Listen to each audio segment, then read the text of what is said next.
Hello everyone, कैसे आप सब। आप सबका अपने चैनल में स्वागत है। आज मैं आपको एक कहानी सुनाने जा रहा हूँ। अगर आपको कहानी पसंद आती है तो वीडियो को लाइक कीजिएगा। तो चलिए शुरू करते हैं। बहुत साल पहले अंग देश में एक राजा राज किया करते थे। उस राजा के पास एक बेहद खूबसूरत तालाब था जिसमें कई सारी मछलियाँ हुआ करती थी। उन मछलियों की देखभाल के लिए राजा ने एक मछुआरे को काम पर रखा। उस मछुआरे का स्वभाव बहुत अच्छा था। वह राजा की सभी आज्ञा का पालन किया करता था। राजा को जब भी मछली खाने का मन करता, वह उस मछुआरे को कहकर अपनी पसंद की मछली मंगवा लेता। मछुआरा हर बार उनके लिए एक बेहद स्वादिष्ट मछली लेकर आता था। एक दिन राजा के मन में यह सवाल आया कि भला हर बार यह इतनी स्वादिष्ट और बढ़िया मछली कैसे पकड़ सकता है। तभी एक दिन राजा को अपने गुप्तचरों से पता चला कि मछुआरे को तो मछली पकड़नी आती ही नहीं, लेकिन फिर भी वह राजा के लिए मछली लेकर आता था। एक दिन राजा ने सोचा कि क्यों न इसकी जांच की जाए कि मछुआरा मछली कैसे पकड़ता है।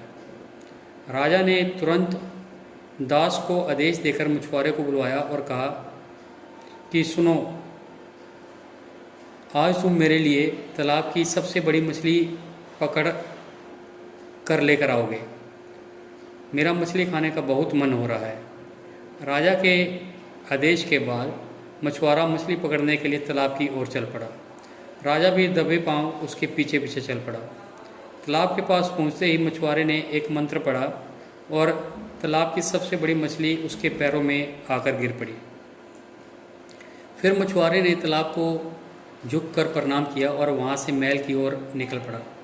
राजा पीछे पीछे सब कुछ छिप कर देख रहा था। यह नज़ारा देखकर उन्हें बहुत ही आश्चर्य हुआ।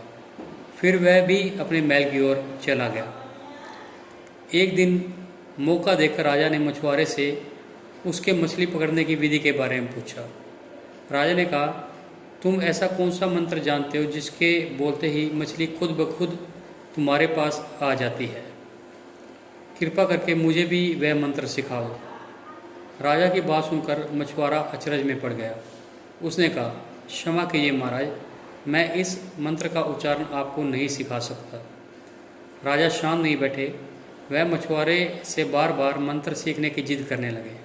अंत में मछुआरा मजबूर हो गया और उसने राजा को वह मंत्र सिखा दिया।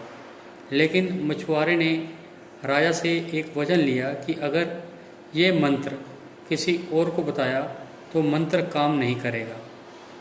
मंत्र सीखने के बाद एक दिन राजा तालाब के किनारे अकेले गए और उस मंत्र का उच्चारण किया। तभी एक मछली उनके पैरों में आकर गिर पड़ी। इसके बाद राजा बहुत खुश हुए। उनकी खुशी का कोई ठिकाना नहीं था। वह सबको यह बात बताना चाहते थे। एक दिन मौका देकर उन्होंने अपने दरबार में सभी लोगों को इस मंत्र के बारे में बता दिया। राजा की बात सुनकर सभी बहुत चकित हुए और उन्होंने पूछा कि इस मंत्र के बारे में उन्हें किसने बताया। इस पर राजा ने कहा कि बहुत समय पहले एक महान ऋषि हुआ करते थे, उन्होंने ही इस मंत्र के बारे में उन्हें जानकारी दी। राजा की बात सुनकर सभी मंत्री भी इस बात की सच्चाई जानने के लिए तालाब के किनारे पहुँचे और मंत्र का उच्चारण करने लगे। मंत्रियों द्वारा कई बार मंत्र का उच्चारण करने पर भी एक भी मछली तालाब से नहीं निकली। इस वजह से राजा को सभी मंत्रियों के सामने काफ़ी शर्मिंदा होना पड़ा। इसके बाद वह उस मछुआरे पर गुस्सा होने लगे और उसे सज़ा सुनाने का आदेश दिया।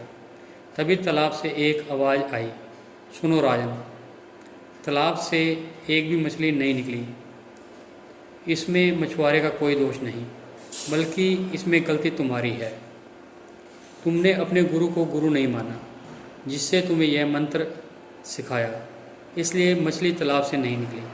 अगर तुम अपने गुरु को स्वीकार करते तो ऐसा नहीं होता। तालाब की बात सुनकर राजा को अपनी गलती का एहसास हुआ। उसने तुरंत मछुआरे से माफ़ी मांगी और उसे अपने गुरु के रूप में स्वीकार किया। इसके बाद वह मंत्र काम करने लगा और राजा भी खुश हुआ। इस कहानी से हमें यह सीख मिलती है कि इंसान को कभी भी झूठ नहीं बोलना चाहिए, वचन की पालना करनी चाहिए और न ही अपने गुरु का अपमान करना चाहिए। आपको ये वीडियो कैसी लगी? अगर पसंद आई तो वीडियो को लाइक कीजिए, शेयर कीजिए और चैनल को सब्सक्राइब कीजिए।